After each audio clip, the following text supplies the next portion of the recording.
Okay, so wait. The stock market is at all-time highs.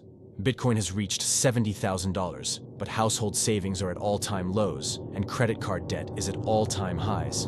Is this boom or doom?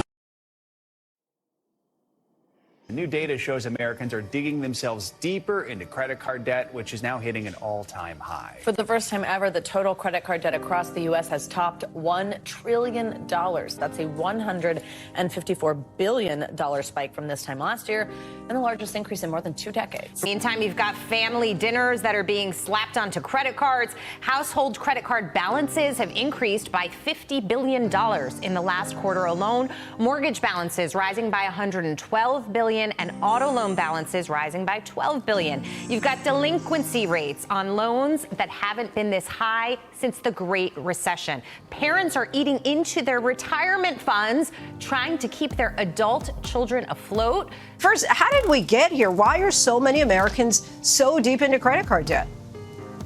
People are leaning into credit cards much more than they were previously. There are a couple of different factors here. One big factor is obviously inflation. Things are just more expensive than they used to be.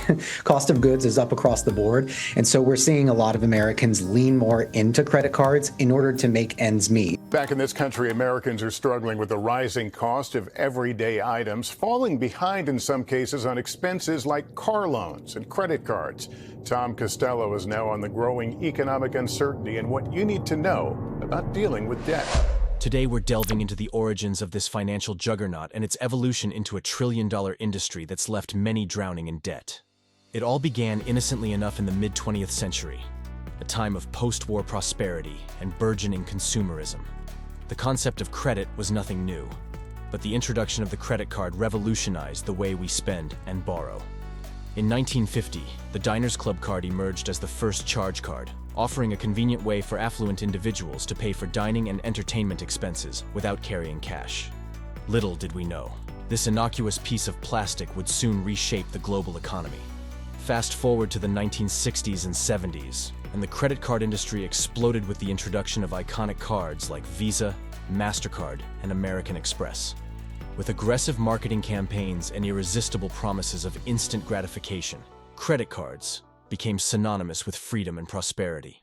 But behind the glossy commercials lay a darker truth: the insidious cycle of debt. The first credit score was introduced in 1989.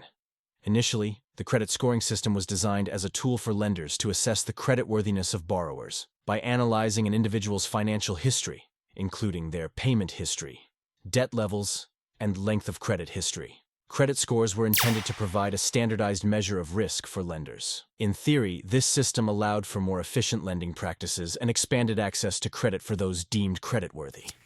However, in practice, the credit score system has been used as a mechanism of social control and economic discrimination, particularly against marginalized communities.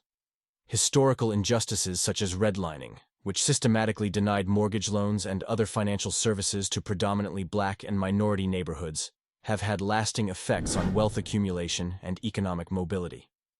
The credit score system perpetuates and exacerbates these disparities by reinforcing existing inequalities. For individuals with lower credit scores, access to affordable credit and financial services becomes increasingly limited, leaving them in a cycle of financial insecurity and perpetuating socioeconomic inequality.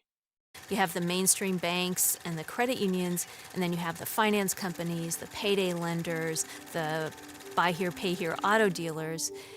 And once a family gets trapped into that alternative financial sector, it's very difficult to move into the prime or the mainstream financial system. You're trapped in a system that almost keeps our poor families and struggling families poor.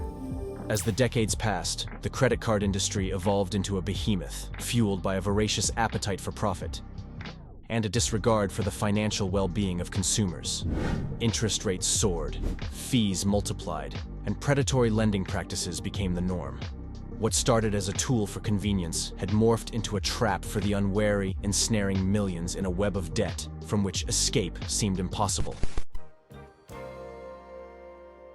Hey, do you mind paying for this? I don't have any cash. Sure, I'll just put it on my credit card. I'm never going to pay it back anyway. 'Cause I have $30,000 in credit card debt. When they call, I tell them I can't pay it back yet. Credit card debt? In the years leading up to the 2008 recession, consumer debt levels, including credit card debt, were on the rise. Easy access to credit, coupled with aggressive marketing tactics by credit card companies, led many consumers to accumulate high levels of debt. As the economy slowed and unemployment rates rose, many individuals found themselves unable to keep up with their credit card payments, leading to defaults and delinquencies. Like mortgage-backed securities, credit card debt was often packaged and sold as asset-backed securities to investors. These complex financial instruments were marketed as safe investments, but they were exposed to the same risks of default and devaluation as other forms of debt. When defaults on credit card debt began to rise, it triggered losses for investors and financial institutions that held these securities, further destabilizing the financial system. Today, the credit card system thrives on a global scale, generating trillions of dollars in transactions annually. But lurking beneath the surface lies a staggering mountain of despair. With consumers worldwide drowning in credit card balances they can ill afford to repay. From college students burdened with student loan debt to families struggling to make ends meet, the consequences of our addiction to credit are far-reaching and profound. A growing movement of financial literacy advocates, consumer watchdogs, and policymakers is shining a light on the predatory practices of the credit card industry, from calls for stricter regulations to grassroots campaigns promoting responsible spending habits. My administration announced we're cutting credit card late fees from $32 to $8. They don't like it. The credit card companies don't like it. But I'm saving American families $20 billion a year with all the junk fees I'm eliminating. There's a growing awareness of the need to break free from the shackles of debt and reclaim control of our financial futures. Safe to say, though, the companies that thrive off of enslaving society in this vicious cycle won't be going away easy. As John Adams once said, there are two ways to conquer and enslave a nation. One is by the sword, the other is by debt.